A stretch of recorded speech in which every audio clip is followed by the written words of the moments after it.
क्या आपको पता है कि खड़े होकर पानी पीने से घुटने खराब हो जाते हैं, लेकिन कैसे? क्या आपको पता है कि कौन बनेगा करोड़पति में जीतने वाले प्रतियोगियों को पैसे किस व्यक्ति द्वारा दिए जाते हैं? क्या आपको पता है कि भारत के राज्य में ये सैलून वाला सोने की कैंची और रेजर से ग्राहकों के बाल काटता है, लेकिन क्यों? या फिर क्या आप जानते हैं कि एक व्यक्ति ने 8 अंक वाली नंबर प्लेट खरीदने के लिए लाखों रुपए खर्च कर दिए थे, लेकिन क्यों? क्या आपको पता है कि जंगल में लगने वाली आग के लिए कौन सा पक्षी जिम्मेदार होता है? अगर नहीं तो इस मजेदार वीडियो को आखिर तक जरूर देखें। फैक्ट नंबर 1, मध्य यूरोप में बसा पोलैंड एक बहुत ही खूबसूरत और ऐतिहासिक देश है जहां सबसे ज्यादा ईसाई आबादी निवास करती है। लेकिन क्या आपको पता है कि दुनिया में सबसे ज्यादा चर्च भी पोलैंड में ही हैं, क्योंकि ये देश ईसाई धर्म का प्रचार प्रसार करने के लिए जाना जाता है। पोलैंड में हर 50 कदम की दूरी पर एक चर्च होता है, जबकि पर्यटकों को आकर्षित करने के लिए भी शहरों में बड़े और शानदार चर्च मौजूद हैं।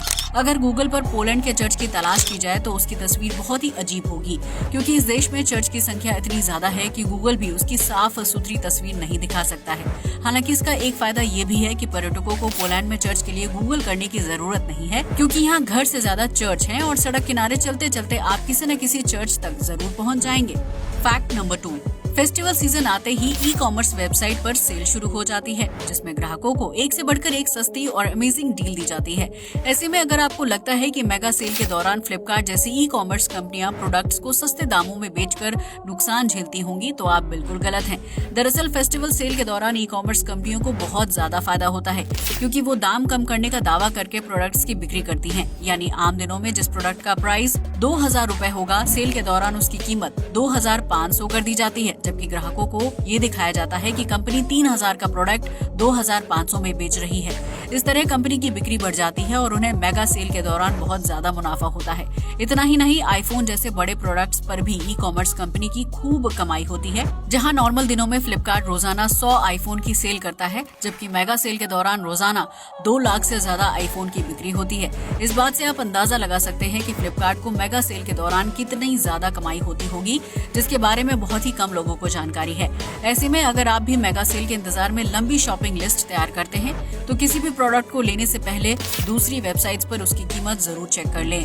फैक्ट नंबर 3, आपने अक्सर सुना होगा कि खड़े होकर पानी पीने से इंसान के घुटने खराब हो जाते हैं, लेकिन क्या ये बात सच है? कई लोगों का मानना है कि जब इंसान पानी पीता है तो वो सीधा पेट में जाता है, तो उससे घुटने खराब कैसे हो सकते हैं? ये बात काफी हद तक सही भी है, क्योंकि पानी पेट में जाता है और घुटने पेट से काफी नीचे होते हैं। लेकिन जब कोई व्यक्ति खड़े होकर पानी पीता है तो उसके शरीर में पानी अच्छी तरह से पच नहीं पाता है, जिसकी वजह से बॉडी में केमिकल बैलेंस बिगड़ जाता है। फिर ये केमिकल रक्त के माध्यम से हमारे घुटनों तक पहुंचता है और उनमें मौजूद चिकनाहट को कम करने का काम करता है, जिसकी वजह से कम उम्र में ही इंसान को घुटनों के दर्द और चिकनाहट खत्म होने जैसी समस्याओं का सामना करना पड़ता है। ऐसे में अगर आप भी खड़े होकर पानी पीते हैं और ये सोचते हैं कि पानी घुटनों को प्रभावित नहीं कर सकता है, तो आप बिल्कुल गलत हैं और अपनी इसी आदत को जल्द से जल्द बदल लें। फैक्ट नंबर 4, कोरोना वायरस और लॉकडाउन ने भारत समेत दुनिया भर की अर्थव्यवस्था को बुरी तरह से प्रभावित किया है, जिसकी वजह से लोगों का रोजगार चला गया और कई महीनों तक काम ठप रहा।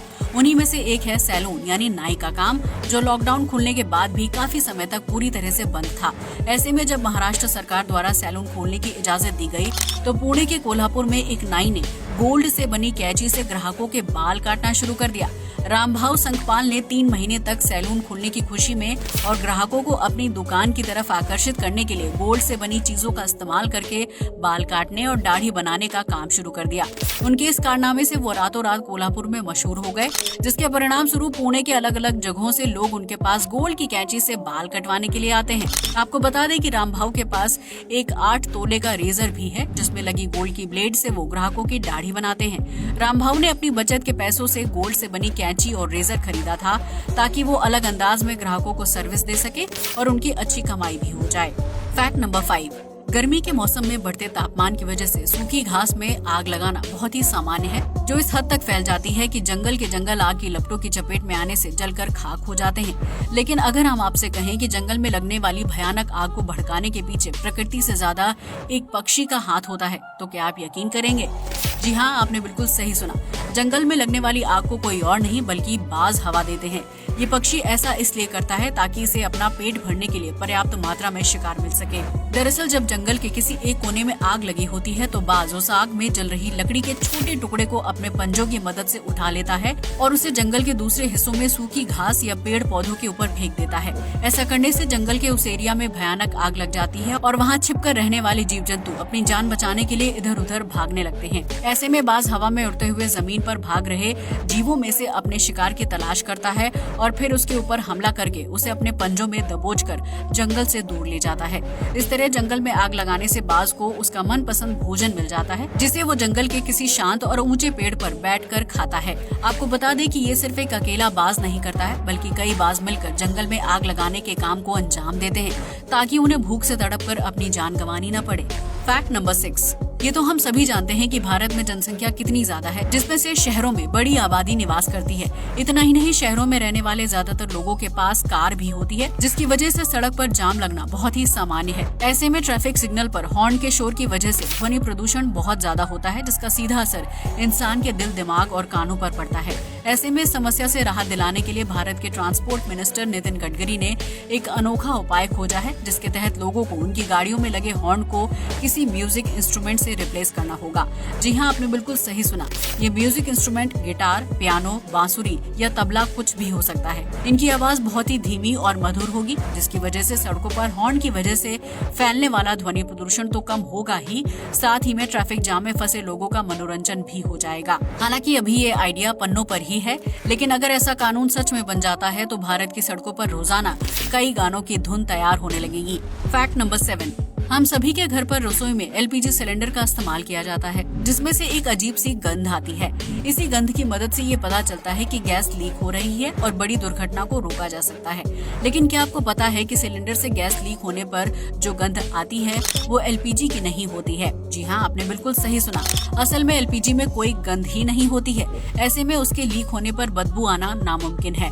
लेकिन जब फैक्ट्री में खाली सिलेंडर के अंदर एलपीजी को भरने का काम किया जाता है तो उस दौरान उसमें एक केमिकल को मिलाया जाता है। इसी केमिकल की वजह से सिलेंडर से गैस लीक होने पर बदबू होती है, जो सुरक्षा के लिहाज से सिलेंडर में एलपीजी के साथ मिक्स करके भरा जाता है। ये केमिकल सिलेंडर से गैस रिलीज होने पर हवा में गंध फैलाना शुरू कर देता है, जिससे घर में रह रहे लोगों को सिलेंडर लीक होने की जानकारी मिलती है। अगर एलपीजी को बिना केमिकल के सिलेंडर में भर दिया जाएगा तो उसके लीक होने पर कोई गंध नहीं आएगी और सिलेंडर ब्लास्ट होने पर बड़ी दुर्घटना हो सकती है। Fact number 8। अगर आप ऑनलाइन शॉपिंग करने के शौकीन हैं तो आपको अमेज़न के बारे में अच्छी तरह से पता होगा। इस ई कॉमर्स वेबसाइट पर हर तरह के प्रोडक्ट हैं जिनकी कीमत नॉर्मल से लेकर काफी हाई होती है। लेकिन क्या आप ये जानते हैं कि अमेज़न की एक सीक्रेट वेबसाइट भी है जिसमें मिलने वाले प्रोडक्ट की कीमत आधे से भी कम होती है? जी हाँ, आपने बिल्कुल सही सुना। इस वेबसाइट का नाम है अमेज़न वेयरहाउस। ये अमेज़न की एक सीक्रेट वेबसाइट है जिसमें ग्राहक उन प्रोडक्ट को खरीद सकते हैं जो रियल वेबसाइट पर महंगे मिलते हैं। दरअसल इस वेबसाइट पर कंपनी उस सामान की सेल करती है जो डिलीवरी या वेयरहाउस में रखे रहने के दौरान थोड़ा सा क्षतिग्रस्त हो जाता है।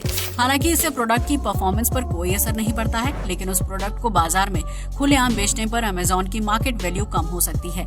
इसलिए कंपनी ऐसे सामान को सीक्रेट वेबसाइट के जरिए बेचती है, जिसमें ग्राहकों को चीज पसंद न आने पर प्रोडक्ट को रिटर्न और रिप्लेस करने की सुविधा भी दी जाती है। इस वेबसाइट पर आपको 7,000 रुपए की चीज सिर्फ 2,000 रुपए में मिल सकती है। तो देर किस बात की, आज ही अमेज़न वेयरहाउस वेबसाइट पर जाएं और खुलकर सस्ती शॉपिंग का मजा उठाएं। Fact number 9।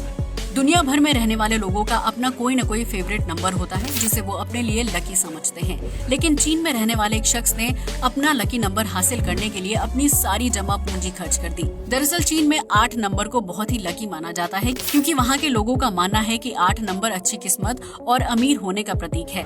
ऐसे में एक शख्स ने नई कार खरीदी और वो चाहता था कि उसकी कार की नंबर प्लेट में 8 अंक जरूर हो, इसलिए उसने 14,80,000 रुपए खर्च कर दिए। इतने सारे पैसे खर्च करने के बाद उसे 88,888 संख्या वाली नंबर प्लेट मिल गई, जबकि उसकी कार की कीमत सिर्फ 5 लाख रुपए थी। इस बात से आप अंदाजा लगा सकते हैं कि चीन में 8 नंबर को कितना लकी माना जाता है, जिसकी वजह से वहाँ रहने वाले शख्स ने कार से दोगुना कीमत वाली नंबर प्लेट खरीद ली। वो चाहता था कि उस नंबर प्लेट की वजह से उसकी किस्मत बदल जाए और वो बहुत ज्यादा अमीर हो जाए। खैर 8 नंबर ने उसकी किस्मत बदली हो या ना बदली हो, लेकिन उसकी मेहनत की कमाई जरूर खर्च कर दी। वैसे चीन ही नहीं बल्कि दुनिया के अलग अलग देशों में यूनिक और लकी नंबर की प्लेट खरीदना बहुत ही आम बात है। हालांकि भारत जैसे देश में किसी एक नंबर को लकी मानने का चलन फॉलो नहीं किया जाता है।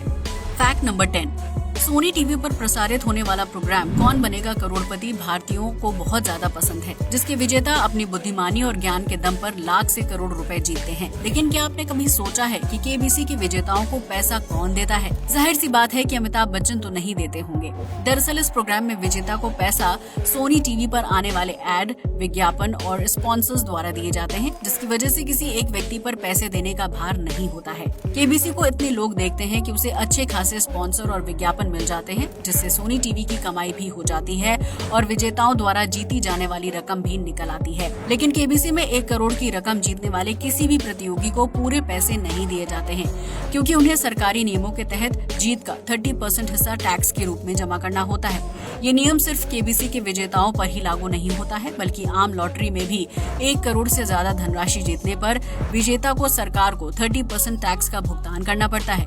इस तरह केबीसी पर 1 करोड़ की रकम जीतने वाले व्यक्ति को 30,20,000 रुपए टैक्स के रूप में सरकार को अदा करने पड़ते हैं, जिसके बाद बाकी के पैसे वो अपने घर ले जा सकते हैं। अब तो आप समझ गए होंगे कि सोनी टीवी पर करोड़पति बनने वाला हर व्यक्ति असल में करोड़पति नहीं बल्कि लखपति बनता है, क्योंकि टैक्स की वजह से उसे अच्छी खासी रकम सरकार को देनी पड़ती है। आज के लिए बस इतना ही। वीडियो अच्छा लगा हो तो इसे लाइक और शेयर करें, साथ ही हमारे चैनल को भी सब्सक्राइब करें। जय हिंद दोस्तों।